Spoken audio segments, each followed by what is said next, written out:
많은 분들이 데이비슨 선수의 체감 경기력에 대해서 매우 낮게 평가를 하고 계신다라고 봅니다. 그래서 사실 압도적인 맛은 없어요. 그래서 좀 교체 여론이 있는 것도 사실이고, 근데 저는 지금 데이비슨 선수의 경기력을 놓고 평가했을 때 교체했을 때 플러스가 될 확률과 마이너스가 될 확률 중 어디가 높냐 하면 전 당연히 마이너스라고 봐요. 오늘도 돌아왔습니다. 롯데자이언츠 심층 탐구 주회장천 힘차게 시작해보겠습니다. 작가님 안녕하세요. 네, 안녕하세요. 작가 윤호입니다. 롯데 이번 주 3승 3패, 기아와의 경기에서 참패가 한 번 있었고 잡을 경기도 한 번 못 잡으면서 조금 삐걱거리긴 했습니다만 이내 분위기 다 잡으면서 승리로 일요일 경기 마감했습니다. 전반기 마감까지 상위권에서 꾸역꾸역 버티고 있는 롯데의 지난 한 주였는데요. 이번 주 성적 저는 엄청 선방했다고 보거든요. 그 원동력이라고 하면은 무너졌던 선발이 어느 정도 좀 돌아왔었습니다. 3경기 연속 퀄리티 스타트도 기록을 해봤고 이민석의 깜짝 인생투도 선보이면서 분투했던 선발진이었거든요. 근데 좀 걱정되는 두 사람이 좀 보이죠. 첫 번째 주제입니다. 박세영의 피칭 문제, 그리고 데이비슨의 피칭 스타일입니다.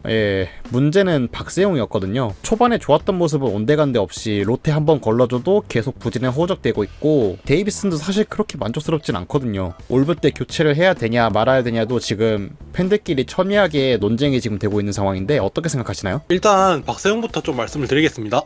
여기에는 조금 견해가 섞여 있을 수 있습니다. 일단 박세용은 본인의 슬라이더 밸류, 가치에 비해서 좀 과사용하고 있는 게 눈에 보입니다. 박세용 선수의 슬라이더라 하면 고속 슬라이더, 그리고 약간 느린 슬라이더, 이렇게 두 가지를 섞어 던지는데요. 보면은 전체적으로 고속 슬라이더 비율이 높아요. 근데 이 고속 슬라이더는 낙차가 작거든요. 그럴 수밖에 없어요. 근데 여기에 포심도 구위가 떨어졌거든요. 원래 시즌 초반에 한창 좋을 때는 스윙 무브먼트가 50cm까지 올라갔다 막 이런 식으로 기사도 나왔는데, 지금 정타 맞아 나가는 거 보면은 커맨드도 안 좋을 뿐더러 그 맞고 나면은 왜 슬로우 모션 보여주잖아요. 그런 거 보면은 시즌 초에는 되게 일정하게 백스핀이 잘 걸리는 그런 좋은 회전 효율을 보였는데, 지금은 약간 자이로 스핀도 섞이는 좀 떨어진 회전 효율을 보이고 있거든요. 그래서 이 부분이 조금 문제가 있고, 그렇다 보니까 원래 슬라이더의 낙폭 그리고 포심의 수직 무브먼트, 이 두 개를 활용해서 상하 로케이션 활용을 해야 하는 게 박세용 선수의 주 피칭 시나리오인데, 지금 포심 구위가 떨어지고 그리고 고속 슬라이더를 많이 쓰다 보니까 이 상하 로케이션 차이가 적게 나는 거예요. 그렇다 보니까 이 떨어진 포심의 구위로 그 타자들을 요리하려면 그만큼 더 커맨드를 좋게 해야 할 필요성이 있거든요. 근데 막상 커맨드도 시즌 초에 비해서 하락했죠. 그렇다 보니까 난타를 피할 수가 없는 거예요. 그러니까 만약에 구위가 떨어졌으면 그만큼 약간 느린 슬라이더라도 많이 쓰면서 최대한 위아래로 간격을 넓히면서 투구를 해야 할 필요성이 있는데, 이 부분이 좀 약간 문제가 있지 않나 싶고, 그리고 여기에 추가해서 저는 조금 유의 깊게 본 부분이 투구판, 그러니까 1루 쪽으로 밟느냐 가운데 밟느냐 3루 쪽으로 밟느냐 이건데, 박세용 선수가 1루 쪽을 밟고 던지는데 1루 쪽을 밟게 되면 스플리터 같은 경우에는 주 사용 목적이 원래 좌타 상대로 하는 거잖아요, 우완 투수의 경우에는. 근데 1루를 밟게 되면 이제 좌타 상대로 활용 공간이 넓어지죠. 왜냐하면 왼쪽으로 밟고 던지니까 오른쪽으로 휘어나갈 수 있는 공간이 넓어지는 거죠. 그리고 반대로 슬라이더 같은 경우에는 주 사용 목적이 같은 운타자, 박세용으로 치면 우타자를 상대로 주로 쓰는 건데, 구종 자체가. 근데 1루 쪽을 밟게 되면은 바깥쪽으로 도망갈 공간이 좁아지는 거죠. 그래서 박세용 선수가 지금 밟고 있는 투구판 위치인 1루 쪽은 스플리터 효과를 좋게 만들기에는 용이하나 슬라이더를 좀 좋게 만들기에는 그닥 좋지 못하다.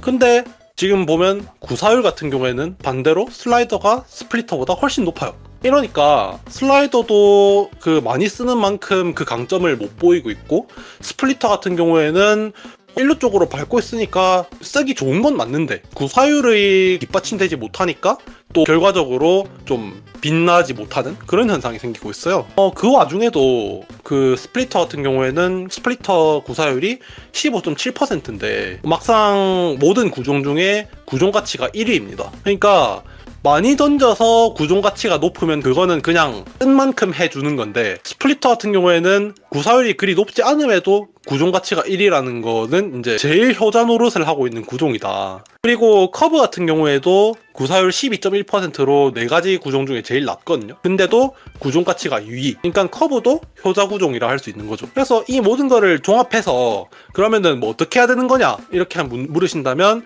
일단 스프리터의 위닝샷 활용을 늘리고 그리고 전체적인 구사율을 슬라이더, 커브 이 나머지 두 개와 평행을 맞추는 게 제일 좋다라고 생각을 합니다. 커브가 정말 준수한 투수거든요. 사실은 커브라는 게 정말 마스터하기 어려운 구종이기도 한데 커브를 메인 피칭 시나리오에 넣을 수 있다라는 것만으로도 박세웅 선수의 커브 가치는 증명이 되고 있고, 근데 지금 보면 박세웅 선수가 스스로 지금 커브 구사율을 좀 억제를 시키면서 3피치 투수처럼 되고 있거든요. 그래서 저는 이 부분이 좀 좋지 않다라고 생각을 하고, 선발 투수에게 있어서 커브의 유무라는 게 엄청난 차이잖아요. 카운트도 잡을 수 있고, 그리고 박세웅 선수 정도의 숙련도라면 위닝샷으로도 사용할 수 있고, 근데 이거를 하나 없는 상태로 들어가 버린다? 그러면은 정말 어려워질 수밖에 없는 거죠. 그래서 만약에 근데 또 구사율을 그대로 유지하고 싶다라고 한다면 투구판 밟는 위치라도 좀 3루 아니면 가운데 방향으로 하는 게 좋지 않을까 싶어요. 근데 저는 이거는 별로 권장하지 않는 게 투구판을 밟는 위치에 따라서 마운드 경사가 다 미세하게 다르거든요. 그래서 만약에 3루로 옮긴다, 뭐 가운데로 옮긴다 이러면 달라진 마운드 경사에 맞춰서 다시 적응을 해야 돼요. 그래서 안 그래도 지금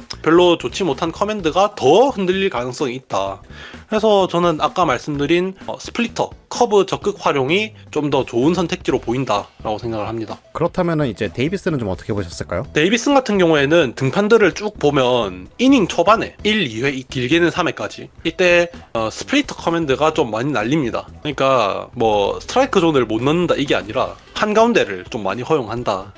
그리고 또 스플리터는 아무래도 좀 우타자 상대 기준으로 바깥쪽 낮게 좀 걸쳐야 할 필요성이 있는데 좀 좌우 커맨드가 흔들린다든지 그런 경우가 좀 잦아요. 그래서 초반에 투구수도 좀 많이 늘어나고 안타도 좀 맞고 그러는데 중반 넘어가면서 체력이 조금씩 떨어지잖아요. 그러면은 이게 팔에 힘이 살짝 빠져요. 그러면 이게 투수를 해보신 분들은 알 건데 우타자 바깥쪽 낮게 로케이션이 자연스럽게 안정화가 됩니다. 초반에는 이게 힘이 너무 넘치니까 오프스피드 구종을 던지는데도 약간 포심처럼 밀려 들어가는 그런 현상이 있는데, 이게 조금 투구수가 늘어나면 변화구를 변화구답게 던져지는 그런 현상이 있어요. 그래서 이제 이닝 후반에 스플리터가 잘 들어가니까 포심 슬라이더의 위력도 덩달아서 살아나고, 그러니까 투구수도 4, 5, 6회 이때 많이 아끼게 되는 거예요. 그래서 지금 결과적으로 매 등판마다 5.1이닝, 뭐 5.2이닝, 잘 던지면 6이닝 이런 식으로 소화를 하고 있는데, 아무래도 이닝 초반에 워낙 안 좋다 보니까 많은 분들이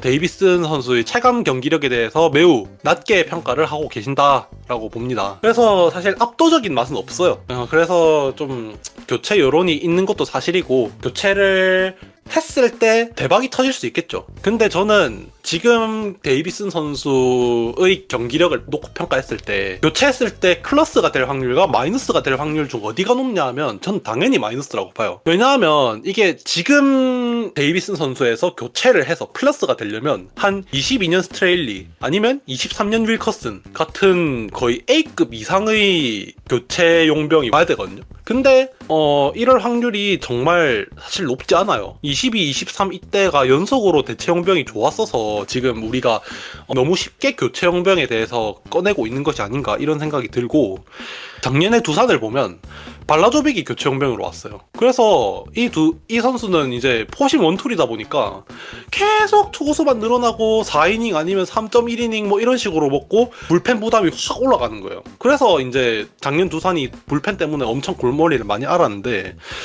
지금 롯데 같은 경우에도 불펜이 안 그래도 과부하가 풀로 걸려 있는데 만약에 진짜 발라조빅처럼 쪽박이 터진다? 그러면 그냥 진짜 불펜 터지고 시즌 전체를 그르치는 격이 돼서 지금 어느 정도 상수로 5.N이닝에서 한 6이닝 정도 먹는 데이비슨을 어지간하면 끌고 가는 게 저는 좋다 라고 생각을 합니다. 그러니까 이제 도박을 하는 것보다는 그나마 지금 안정적인 패를 가져가는 게 시즌 전체적인 운영에서 조금 더 좋겠다고 보시는 것 같네요. 근데 이게 참 맞습니다. 옆집 외국인 투수들이 너무 좋아가지고 더 비교가 되는 것 같기도 해요. 역대급이니까. 폰세, 앤더슨, 네일, 후라도 이런 선수들이 있어가지고 오히려 더 비교가 많이 되는 것 같아요.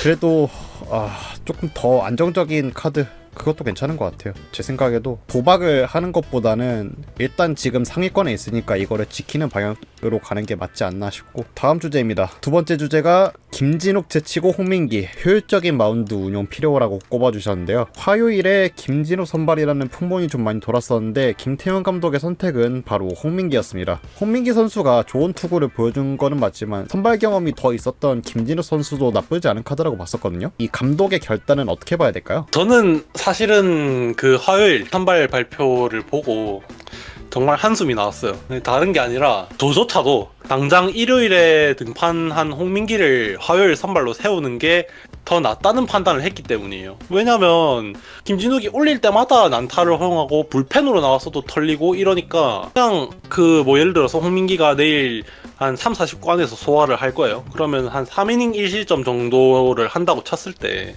과연 김진욱한테 그 정도 피칭을 기대할 수 있는가? 그조차도 안 된다는 게 정말 절망적이어서 좀 한숨이 나왔어요. 물론 일요일에는 홍민기 선수가 공을 3개밖에 안 던지긴 했는데 그 전에 불펜이라는 게 다 몸풀기도 하고 불펜 피칭도 하기 때문에 예전에 하나전에서 선발로 나왔었잖아요. 4이닝 1실점 했을 때. 그때도 30구 단위로 포심 구위가 좀 계단식으로 하락을 했거든요. 39 지나면 150 깨졌고 69 되니까 막 140 중반대까지 떨어지고 막 그랬는데, 아무튼 내일은 아마 한 3, 40구 안에서 던질 겁니다. 김태형 감독 머릿속을 전 모르니까 뭐 화가는 못하겠지만 최근 등판의 투구수 그리고 오프너 역할을 한다라는 점에서 대략 그 정도가 되지 않을까 생각을 합니다. 일단은 홍민기 선수의 포심이 커터성이라고 여러 번 말씀을 드렸죠. 그래서 땅볼 유도에 용이하기 때문에 이 3, 40개라는 주어진 투구수 안에서 최대한 많은 이닝을 먹기를 기대를 해야 하고, 그리고 남은 이닝들 아마 홍민기 선수가 잘해도 5회부터는 불펜을 쓰겠죠, 최소한. 그래서 이 남은 이닝들을 게임 상황에 관계없이 최대한 큼직하게 끊어가야 할 필요성이 있습니다. 안 그래도 지금 불펜 상태가 위태위태한데 동점 아니면 1점차 리드 아니면 1점차 추격 이렇다고 이닝 쪼개기를 남발하게 되면 수요일 목요일에 이민석 그리고 나균환 선수 등판 때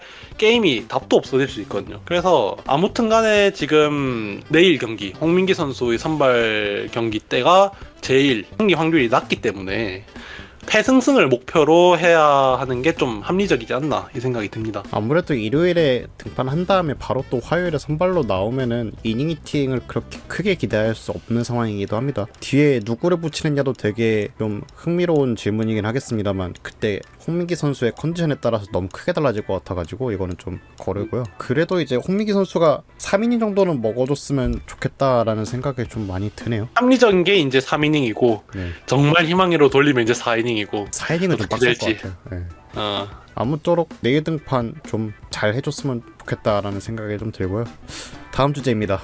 현 시점에서 드는 개인적인 의문들이라고 좀 꼽아주셨는데요. 이번에 좀 여러 가지 물음표들이 있었죠. 예를 들면은 이제 저번에 잡을 경기 못 잡았었던 기아 1차전 때 그 투수 교체라든지 아니면 계속 기아전 주말 시리즈를 얘기를 하는데 2차전에서도 좀 신나게 얻어 터졌었고 좀 안 좋은 모습들이 많이 보였어요. 거기에서 좀 의문이 생기신 건지 어떤 의문들이 좀 있으셨나요? 원래 가지고 있던 의문이기도 했지만 지금 다루게 되는데 결정적인 영향을 준 게 이번 기아 3연전이라고 말씀을 드리면 되겠네요.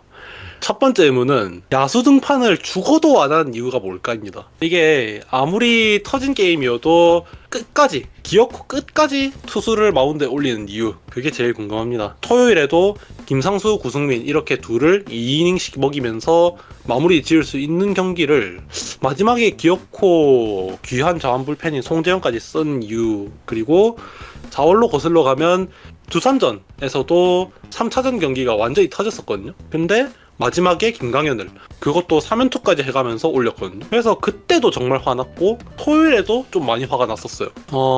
사실은 김태형 감독이 작년 시즌 중반부터 한 얘기가 버릴 게임은 버리겠다 였거든요. 근데 이거랑 완전히 반대되는 모습이어서 정말 어떤 생각이지? 약간 좀 혼란스러웠고, 그리고 야수 등판을 한다는 건 곧 항복 사인이기도 하거든요. 그래서 게임도 상대도 빨리빨리 끝내준단 말이에요. 그래서 선수단 전체의 체력도 아낄 수 있는 건데, 이 부분에서 어떤 생각을 가지고 있는지, 그리고 투수를 아끼게 되면 다음날 또 어떤 큰 역할을 해줄 수 있는지 그것도 모르는데 왜 계속 투수를 올릴까? 그게 제일 궁금하고, 두 번째는 아직도 박세웅의 문제가 정면 승부를 하지 않는 것이라고 생각할까? 이거입니다. 정면 승부를 하면 난타당하고 보더라인 승부하면 볼넷 쪼고 투구수 늘어나는 이런 패턴이 반복되고 있는데, 이렇게 된 지 꽤 오래됐잖아요. 근데 아직도 정면 승부 안 하는 게 문제라고 생각할지 그게 궁금합니다. 오히려 이게 정면 승부를 계속 강조하다 보니까 그런 스타일에 맞는 구종, 그러니까 포심, 슬라이더 구사율이 과하게 올라가고, 반대로 카운트 잡는 구종인 커브, 그리고 스트라이크 존에 넣는 구종이 아닌 스플리터는 구사율이 줄어들었거든요. 물론 지금 최근에는 하도 답이 안 보였는지 스플리터 구사율이 늘리긴 했지만, 일단 이미 지금 구위가 떨어진 상태에서 소잃고 외양간 고치기식 스플리터 구사율 늘리기, 이거는 해결책이 좀 못되고, 아무튼 본질적인 문제를 찾으려고 해야 되는데 계속 정면 승부 안 한다, 뭐 피해가는 피칭한다, 이게 좀 맞는 건가 싶고, 세 번째는 이제 불펜에서 빌린 대출을 갚을 생각이 있는 걸까? 이거예요. 이거는 결국 첫 번째 내용과 맞물리는 부분이 있는데, 과부하된 불펜을 조금이라도 부담을 덜어주려면 버릴 경기 빨리 버리는 게 필요하거든요. 근데 끝까지 좌투 쓰고 야수 승판 안 하고 이러는 거는 앞으로 감당을 어떻게 할 건지 의문이 들게 만들어요. 단적으로 정현수 선수가 주말에 아웃카운트 하나도 못 잡고 5실점 하면서 이 징조를 보였거든요. 그래서 토요일 경기를 보고 이런 불펜의 위급함에 대해서 얼마나 체감을 하고 있을까, 이것도 좀 의문스럽고, 정말 사실은 우리가 공동 2위를 유지는 하고 있지만 시한폭탄이 많아요. 그래서 이 부분이 좀 빨리 해결돼야 되지 않을까?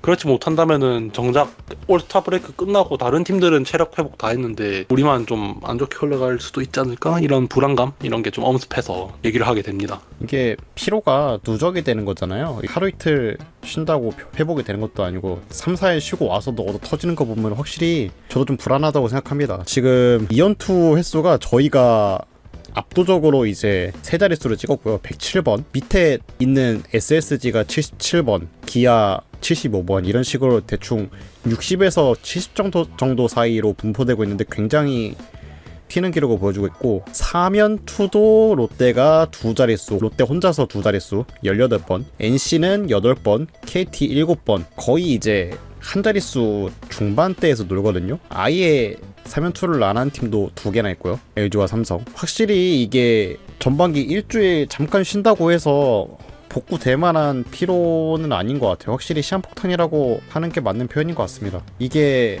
커지지 않고 불펜을 수혈해서 좀 버틸 수 있을지, 돌아오는 선수들도 또 있으니까 거기에 대해서 좀 기대를 가져보면 좋을 것 같고요. 그래서 아까 주제와 조금 이어진다고 볼 수 있을 것 같아요. 네 번째 주제입니다. 황성빈, 윤동희 복귀 임박. 외야진 교통정리는 어떻게? 라고 꼽아주셨습니다. 이제 저희 팀 외야수가 생각보다 옵션이 좀 다양해졌습니다. 부상으로 2명이 이탈한 사이에 2호기와 3호기를 동시에 기용하고 있었고, 이제 전반기가 끝나면은 1호기와 윤동희 선수가 복귀를 하게 됩니다. 그러면 이제 외야 슬롯에만 벌써 5명이 넘게 되거든요. 1, 2, 3호기는 물론 윤동희, 레이에스, 전준우까지 교통정리가 좀 필요한 상황인 것 같아요. 누구 하나가 압도적으로 좀 우월하다기보다는 이제 서로 장단점이 꽤나 명확한 것 같거든요. 교통정리는 어떻게 진행해야 될까요? 일단 당장 화수목 중에 황성빈이 복귀합니다. 그리고 윤동희도 올스타 브레이크가 끝나면 복귀 예정이고요. 그래서 이 두 외야수의 복귀 후에 윤동희, 황성빈, 장두성, 김동혁, 이 넷을 어떻게 교통정리시킬 것인가가 주요 포인트라고 볼 수 있는데요. 뭐 윤동희가 복귀하면 우익수 한 자리 먹을 거고, 레이에스도 이제 윤동희 복귀하면 좌익수 붙박이 할 거고, 근데 이제 레이에스는 체력 문제가 조금 있으니까 그때는 뭐 좌익수 전준우를 하던가 아니면 나머지 백업 선수들 중에 한 명이 출장을 하던가 뭐 그러겠죠. 근데 일단 이 윤, 황, 장, 김 이 넷이 공존할 수 있는지부터 생각을 해야 합니다. 지금 로스터 중에서 한승현은 당연히 말소가 되겠죠. 근데 그 이상 자리를 비우기에는 조금 어려울 것 같아요. 일단 지금 고승민이 부상이기 때문에 내야 뎁스에 큰 구멍이 생긴 상태거든요. 그래서 박찬영, 한태양, 정훈이 나눠서 그 공백을 메우고 있는 상황이에요. 그리고 지금 전민재 같은 경우에도 아직까지 체력 관리가 제대로 받고 있지 못하기 때문에 내야를 조금 빵빵하게 유지시켜야 할 필요가 있어요. 그래서 저는 장두성, 김동혁 중에 하나는 말소되지 않을까. 그리고 저는 그 대상이 지금 기준으로 장두성일 가능성이 좀 더 높다고 생각을 합니다. 장두성과 김동혁을 좀 비교를 하면 김동혁 선수가 뭐 우르크 같은 그 지표들은 당연히 더 좋아요. 좀 많이 차이 나거든요, 생각보다. 한 30 차이였나? 35 차이였나? 막 엄청 차이 많이 나요. 근데 김동혁에게 큰 아킬레스건 하나가 있다면 바로 좌상박 기질이 너무 심하단 거예요. 타율은 우한 상대의 절반 수준인 1할 4푼 3리밖에 안 되고 OPS도 0.2 넘게 차이 납니다. 그래서 이거 좀 육각형이 아니고 너무 장단점이 뚜렷해서 되려나 싶은데, 이게 중요한 거는 어차피 이 장두성, 김동혁 둘 중에 생존자도 일단은 백업으로 시작해서 황성빈과 경쟁하게 된다라는 거예요. 그러니까 감코 입장에서 보면 좌우 투수 상대로 둘 다 애매한 장두성보다 우투수 상대로 확실한 강점이 있는 김동혁이 좀 더 플래툰 활용하기도 좋고 대타로 활용하기도 좋고 그렇다는 거예요. 그래서 둘 중에 선택을 하라면은, 제가 김태형 감독이라면 김동혁을 픽을 할 것 같다. 물론 남은 3경기 동안 한 명이 갑자기 슬럼프에 빠지고 한 명이 막 버닝을 한다 이러면 또 판도가 바뀔 수도 있겠지만, 어지간하면 이렇게 되지 않을까 이렇게 생각을 합니다. 뭐 포지션이야 당연히 좌에스 중성빈 우동일 거고, 아까 말했듯이 레이스 체력 관리 필요성을 고려한다면 경기 후반에는 좌성빈, 중동혁, 우동이 이렇게 되겠죠. 확실히 외야 쪽에서 카드를 좀 부리는 게 맞는 것 같다는 생각이 저도 들어요. 결국에는 4명이 다 공준할 수가 없는 상황이고, 플래툰으로 아마 재미를 좀 봐가지고 확실히 우타 상대에서 좀 강점이 있는 김동혁을 남길 것 같다라고 말씀을 주셨습니다. 오늘 저희가 준비한 소식은 여기까지입니다. 이제 전반기 마감까지 앞으로 딱 3경기 남았거든요. 이제 3경기 하고 저희 순위가 어디에서 마감이 될지는 모르겠습니다만 기분 좋은 마무리 하면서 2위까지도 안 바랍니다. 딱 3위 유지했으면 좋겠습니다. 저는 상반기 상위권으로 마무리했으면 좋겠다라는 생각 전달드리면서 저는 여기서 마무리하도록 하겠습니다. 하실 말씀 있으실까요? 지금 리그에 6할 승률 팀이 없어요. 그래서 지금 정말 따닥따닥 붙어 있는 상황이고, 그래서 한순간의 실책 그리고 한순간의 오판 이런 것들이 정말 추락의 그 시발점이 될 수 있는 상황이거든요. 그래서 그만큼 당연히 선수들이 힘들겠지만 지금 날씨도 엄청 덥잖아요. 근데 정말 이 3경기 남았다고 조금 방심하지 말고, 이 3경기가 판도에 엄청난 영향을 줄 수 있으니 쉬기 전까지는 좀 최대한 정신력으로 버텨주시기를 간곡히 부탁드립니다. 네, 저희가 준비한 주야장천 여기까지 하고 마무리하도록 하겠습니다. 좋아요, 구독, 댓글 많이 부탁드립니다. 감사합니다. 감사합니다.